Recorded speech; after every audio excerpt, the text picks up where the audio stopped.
Let's also bring in Joe Buccino, former CENTCOM communications director and retired U.S. Army colonel. Good morning to you. Good morning. Thanks for having me. What was most important? What were your takeaways?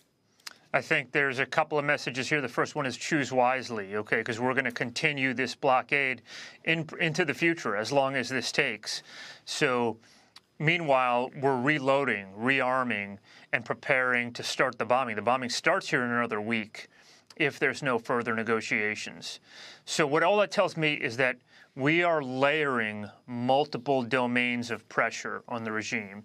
The military pressure brought in the negotiations. Okay, it's been well documented how we've knocked out their air defenses, sunk their navy, knocked down their ballistic missiles.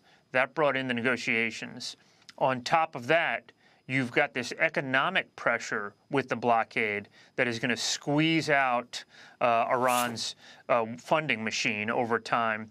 And hopefully that will drive political pressure. So bring Iran back to negotiations while we're in the ceasefire and hopefully acquiesce to everything we need them to acquiesce to. What I think is also interesting is we weren't just hitting random targets. We're hitting targets that were going to affect them, including the Israelis. They talked about how we hit their petrochemical units and hit their steel manufacturing base because we were trying to not hurt the people, but hurt the war machine. And I think that's been pretty effective. Yeah, and you know, Brian, we still have cards to play. The President and Secretary Hegseth, we still have cards to play. So remember, we still have the 82nd Airborne Division in the region, the Ready Brigade, that can go in. They're well-trained to do an aerial assault into Karg Island to secure the oil. That would be another choke point, another financial choke point here. There's options on top of that. We got Marines in there that can do an amphibious assault along the coastal regions. So there's a lot of options for the United States here. There's a lot of options here. And we can maintain this into the future. We're prepared to maintain the blockade. We're prepared to continue the bombing. We're prepared to go to political discussions. We're prepared any way this thing goes.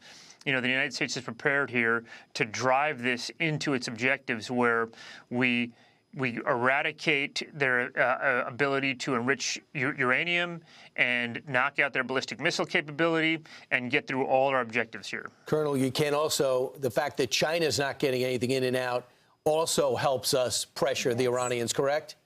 Yeah, that's exactly right. China and Russia are really the last friends that Iran has left in the world. And so they can't get anything in, they can't get anything out that's hurting them, that's potentially going to turn them against Iran or at least push them further away from Iran. So, you know, all of this is helping our effort. These levels of pressure are layering onto one another and really pushing down on the regime right now. And the regime is devastated, as Secretary Hegseth identified. You know, Mojtaba Khomeini is miles underground right now. He's not on any communication device. They're passing notes to him.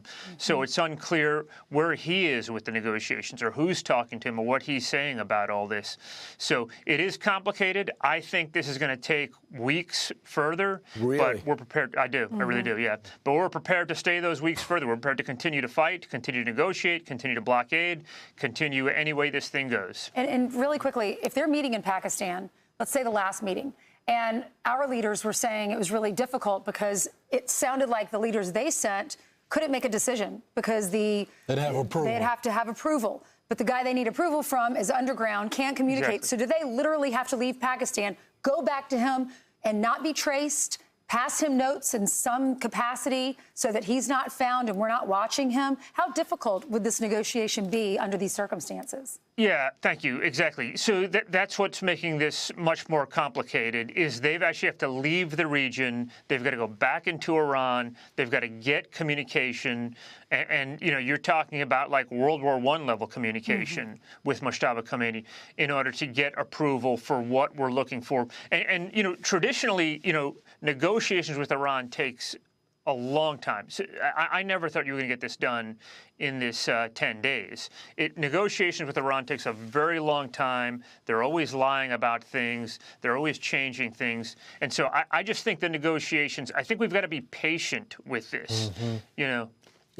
And so I think we're going to remain patient. It's hard because of the economic aspect of it, gas and oil. I'm willing to, because this just proves they did this to us, and then we come back and do more. They try to control the strait. we come back and control the strait. So even though the gas prices, and I do feel for many of the people out there, I do think in the long run, to prevent them from getting a nuclear weapon is far more important. Just don't believe whatever you're hearing from the other networks. We're winning this thing. Colonel, thanks so much for joining the program. And thank you for your service. Thank you. And patience is the message here. Thank you. Want even more Fox News on YouTube? Become a Fox News Patriot today. Click join to find out how.